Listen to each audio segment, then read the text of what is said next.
Hey guys, welcome back to Maelstrom Gaming Studios. I'm Craig, and today we've got a continuation of our new list because of the balanced day slate changes, and this time we're going to do them at 1,000 points. A lot of you recommended or asked that I do 1,000 points after the 2,000 point list, so here they are. Nonetheless, they are going to be some fun lists. I don't know if they'll be tournament winning, but they should be good competitive lists that give you a starting point for each detachment. So that sounds good. Do like and subscribe to stay up to date on all of our content here at Maelstrom Gaming Studios. We do a ton of Tyranid content specifically, lots of battle reports, tactics, and things like that. Also, check out the links down below. We've got various sponsors, merch, all of that stuff. All of it just supports us a little bit more. So thank you to all of you. Thank you to our members. And let's get into today's video.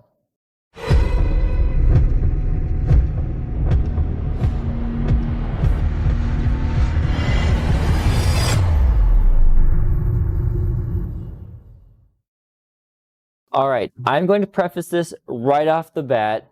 I do not play 1,000 point games much at all.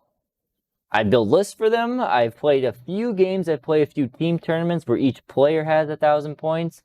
But I really stay away from 1,000 points just because I can play 2,000 points and they're fun. But I understand a lot of people do like 1,000 point games, so that's why we're making the list. I personally don't view 1,000 points as competitive. So I'm trying to put a little bit of a competitive aspect, but not make it too skewy because 1,000 points can be silly. You should be able to get good games in with all of these lists, regardless of you're playing competitive or not. So hopefully you like them. Let's get into them. First off, we're going to have Invasion Fleet. Now, spoilers, I will have 2 Invasion Fleet lists, but we'll start with a basic Invasion Fleet. The Neuro Tyrant is great. A lot of the stratagems in Invasion Fleet require you to be in Synapse range. The Neuro Tyrant with the Neuraloids are fantastic for guaranteeing that your units get that if maybe they're not in the standard Synapse range. So we're leading this with the Neuro Tyrant, and then we'll back it up with a Broodlord. The Broodlord's got no enhancements or anything, neither of them do. But the Broodlord can do a lot of work at 1,000 points. Battle line, 10 Gargoyles and 20 Termagants. I like the 10 Gargoyles for doing some deep strike shenanigans, whatever it may be. And the 20 Termagants with the ability to use the regeneration strat on them. If you can position them in such a way where they can maybe sit down and hold a flank objective and just not give it up. Maybe keep them near, at least in range of a Neuro Tyrant to get that Synapse, so you can keep using that strat on them. And then also you'll have the some other things in the list to show that. So the other data sheets, 2 Exocrines.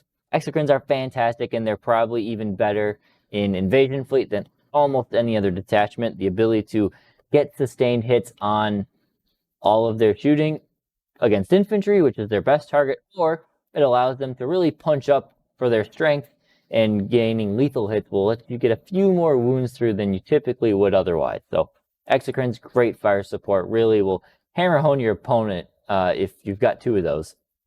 And really, you could put 1 or 2 of these in every list, but we're keeping it diverse in this video.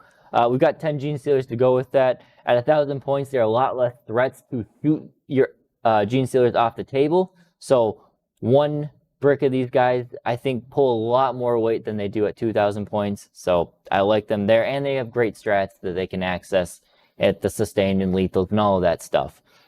We have a Neurolictor. I think just having 1 of these floating around is good for doing secondaries as well as helping you flip objectives. And a Psychophage, again, actions are still a thing at 1,000 points, so a Psychophage to maybe help boost your Termagants a little bit more with that Feel No Pain. Something to do miscellaneous actions, what have you, would be good. An option if you want to try something different, maybe drop the Neurolictor, put a regular Lictor in, and then you could use those extra points to put an enhancement on the Broodlord or the Neuro Tyrant. The Feel No Pain one is pretty fantastic, especially on the Broodlord. Will make him quite tanky for his small profile that he is. But that's the Invasion Fleet damage one. I think you'll have great success with this one. Assimilation Swarm, my favorite detachment at heart. It's going to take a similar start to it. However, the rest of the list is a bit different.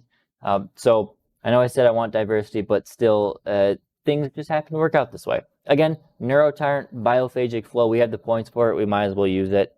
And the Broodlord with Instinctive Defense. I think this is a powerful, very powerful tactic to use at 2,000 points. And again, at 1,000 points, it's just all that much more terrifying. Because we're spending a lot of points on some of these models, no battle line for this one. It is what it is. Maybe it'll hurt you a little bit in some games, but we have other units to make up for it. In the other dash sheets, a Biovore, because Biovores are very good in Assimilation Swarm, allowing you to trigger a stratagem to bring back models, as well as still do some secondaries. We've got 2 Psychophages walking around, giving you Feel No Pain to some of your key units, being regeneration models sitting on objectives, or action monkeys, really. We have 2 individual Powervores for somewhat the same. I would probably put one on your home objective and then strategic reserve the other one just to do secondaries. Good option there. We have 6 Tyrant Guard with the Neuro Tyrant because they benefit very well in this detachment. A few options you could go here. You could take the All Crushing Claws because then they'll hit on 3s with the Neuro Tyrant. That's not bad. 12 attack hitting on 3s at strength 9, AP -2, 2 damage is pretty dang good. But I almost think that the Rending Claw, the regular Scything Talon and Rending Claws is even better. You've got the strat to trigger lethals, and this squad is putting out 30 swings, I believe it. Yeah, 30 swings at hitting on 2s. Strength 6, AP -1, 1 damage. You'll get 5 lethals if all of them get to swing in there, not including the Neuro Tyrant. So I think I like the regular Rending Claws the most, so that is what I would recommend, but try your options. And Exocrine, again, you need some fire support. I have learned playing Assimilation Swarm now in this Pariah Nexus, you still need some fire support. So Exocrine, the 10 Gene Stealers to go with the Broodlord, and then a Ripper Swarm. Pop in, do an objective, sit on an objective, whatever the case is. It's a fine 25-point include. Any potential tweaks for this? You could take a different enhancement on the Neuro Tyrant, as it's not as crucial at 1,000 points as it is at 2,000 points. Though I think you're still probably going to be fine with the way this loadout is. Maybe you want some extra Gaunts in there. You could drop a Pyrovore, drop the Ripper Swarm. That would be 50 points. So you still wouldn't have enough. Drop Instinctive Defense, put some Termagants, but I think this list is probably pretty good how it is.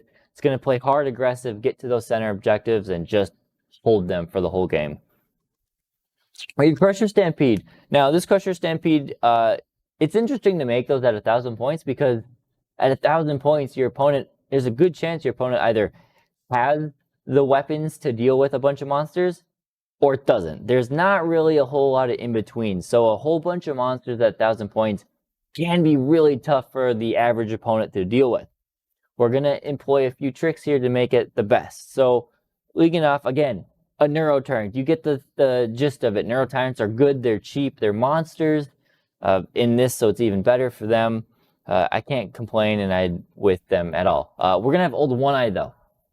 I really like Old One Eye coming in at a very low point cost for his potential damage output. And he can just wreck face and cause problems for everybody. No battle line. Again, we're making this pretty true to the all monster list. For the other dash sheets, we have a Tyrannocyte. Now, the Tyrannocyte is an interesting play at 2,000 points, but again, it's even more spicy at 1,000 points. You could fit 4 potential monsters in here, but what I would recommend is either Old One Eye or the Screamer Killer you'll see in the list. Rapid Ingress him turn 1 or turn 2. Probably turn 1, depending on who's going first or whatnot, but you Rapid Ingress him. Let me say it right. You Deep Strike him. If you go first, you Deep Strike him turn 1. If you go second, you Rapid Ingress him turn 1. And then you put that Tyrannocyte on an objective, and then you stick the Carnifex behind hopefully some sort of terrain where he won't get shot. And then, in your next turn, hopefully it's still safe, and then the Tyrannofax can use the new strat and just barrel through the Screamer Killer, Old One Eye can just barrel through the wall, get into your opponent's face, and at the same time, they have to deal with this Tyrannocyte because it is an OC5 until they wound it model just sitting on the objective. And if they wound it, then it actually hits pretty decent in melee and range. Nothing fantastic, but for its point cost, if it gets to hit at +1, that's great. So for the other data sheets then, like I said, we've got a Maleceptor, some good, solid, durable fire support. We have the Screamer Killer. We've got an Exocrine, and then we've got 2 Psychophages. Yeah, Psychophages don't benefit the most in Crusher Stampede at all, but they're cheap monsters and it fits the theme. You could drop them if you want for other units. Maybe if you want to deviate from the monsters a little bit, drop 2 of them, or drop 1 of them and put in a Lictor and some other Gaunt unit or something. But really, I think having the Psychophages for action monkeys and still not horrible in melee and giving Feel No Pain to your durable bugs is a good shout. So that's Crusher Stampede. Maybe it does well. Who knows? But I think it could be pretty good, especially with that rapid ingressing Karn effect. Can throw your opponent off. Now we got Vanguard Onslaught, a detachment that's got a huge glow up. I think this one's got a lot of potential at 2,000 points, but even then at 1,000 points, you can pull off a lot of fun shenanigans here. So leading off, we do have Death Leaper. The smaller board, he can be more effective with his -1 leadership check, and you'll couple that with some other units you'll see. We've got a Broodlord. Broodlord's made in a lot of these lists. Again, Gene Stealer, same thing. They do better at 1,000 points. There are less threats to shoot them off the table, a smaller distance for them to close. I think it's just all in all great opportunity there. A Neuro Tyrant, again, the whole Synapse thing, great backfield camper. In this instance, you want something to kind of hang out in the back. Neuro Tyrant's perfect for that. And then we have a Winged Prime. Now the Winged Prime is going to be solo, no warriors you'll see, but I'll explain him a bit more at the end. Okay, so into the other dash sheets, 10 Gene Stealers or Gene Stealers with the Broodlord, 3 Raveners, a Neurolictor, 2 regular Lictors, a Moloch, and 3 Zoanthropes. So, how this is all going to work is that your Gene Stealers and your Broodlord are going to run up and cause problems. Your Winged Prime is going to stay in Deep Strike. Your Raveners can either stay in Deep Strike. I keep them on the board, and then they can pop up and then, or go down and then pop back up on turn 1 to do those turn 1 actions. You've got the Moloch, who will also Deep Strike, which is going to be very nice. The Moloch Deep Striking, you can do it over and over again with the special strat to pull them off the table and then back on the table. They will cause battle shock to your opponent. They'll cause mortal wounds like crazy. And it's a fun time. It's a fun time for the Moloch.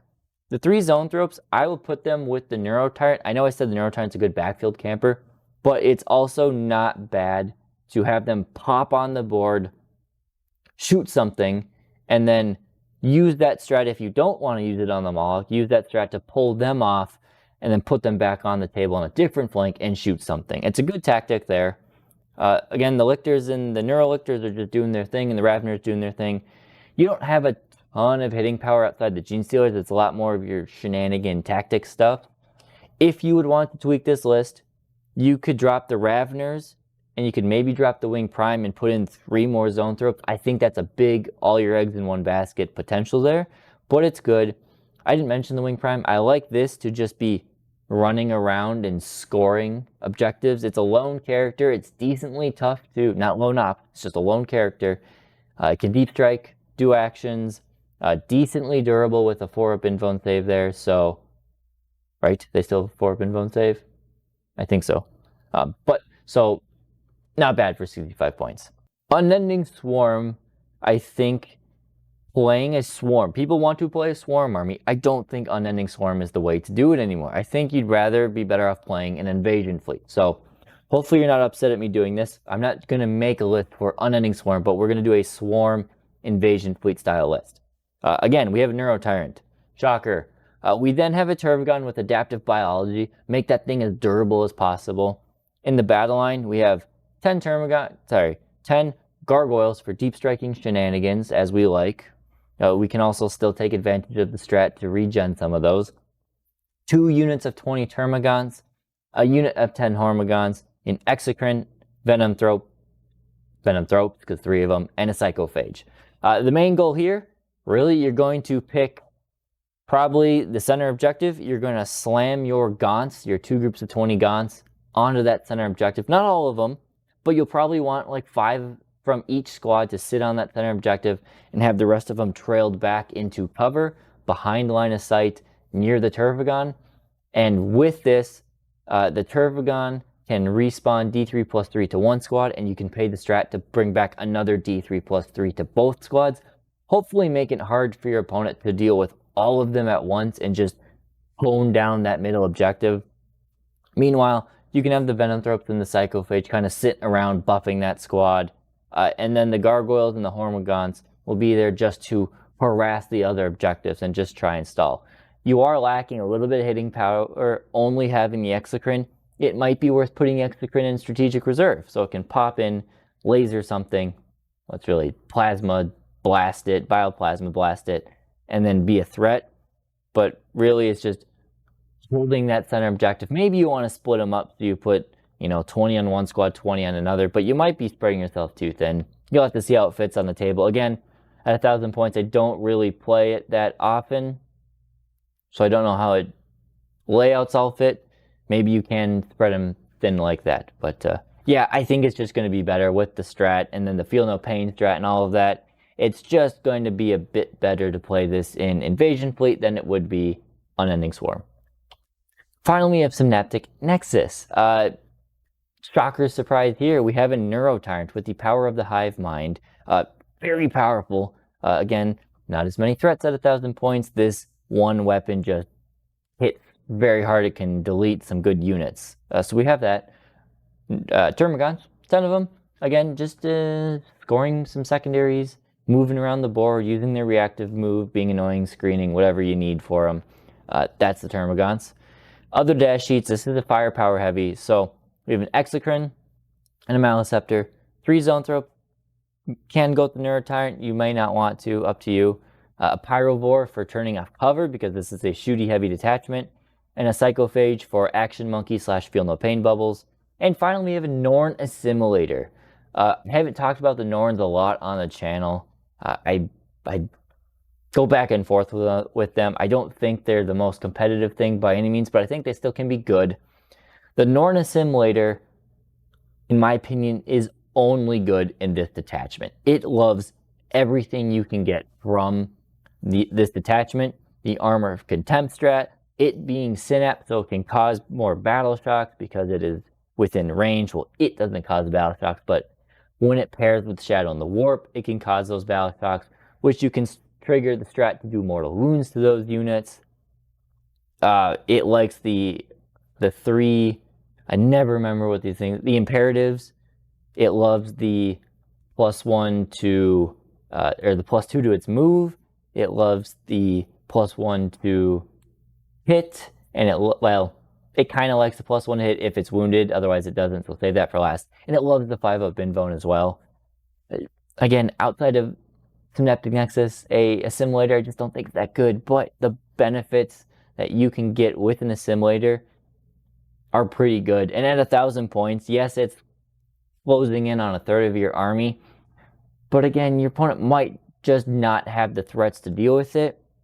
If it looks like they do, maybe put this thing in strategic reserve, use the whole combo of harpooning something and then getting the extra charge distance plus the imperative extra charge distance and latching into melee immediately. Maybe you strategic reserve it. Yeah. If you don't want to play with a Norn Assimilator, I think a good substitute you could put in, maybe, trying to think what the points are exactly. You could fit in melee warriors with a prime, because those will also really love this detachment. They love the +1 to hit. They love the movement benefits, and they love the 5-up Invone. So melee warriors could be good here at 1,000 points. Again, not as many threats, smaller board, everything that benefits them. Take that with the Tyranid Prime, maybe give it the Dirge Heart to make a -1 leadership aura to really stack on those Shadow and the Warp shenanigans that are going to be happening. That is what, 250, 40 points left over. Maybe upgrade your Termagants to Gargoyles. Maybe you throw in another Pyrovore, or add another unit of Hormagaunts or something like that. See how the points shake out. But if you don't want the Assimilator, I would say melee warriors are a great option for you guys. And that's pretty much it for 1,000-point lists. Again, let me know what you guys think. I think all these lists have teeth. Hopefully I've given you a very rough overview of how 1,000 points will play out. At least their playstyle should play out in my head. Again, I'm not a 1,000-point expert by any means, but hopefully it's something you enjoy. A few things before we go, I just want to mention. We are closing in on 10,000 subscribers. I think by our growth rates estimated, that'll be sometime September, unless you guys really love the channel. So if you haven't considered subscribing, do it. When we hit 10,000 subscribers, I said last year, I promised I would do a Norn Emissary / Simulator giveaway. We're still going to do that, but I have decided to quadruple down on this. We're going to be doing an awesome live stream. I've already decided that we're going to do a 10,000 subscribers live stream, a long one, tons of giveaways, really just everything to thank the subscribers and the members for helping us grow. So I just want to put that out there as a little encouragement for you guys to subscribe if you haven't already. And that's what I got. Thank you guys, and we'll see you next time here at Maelstrom Gaming Studios.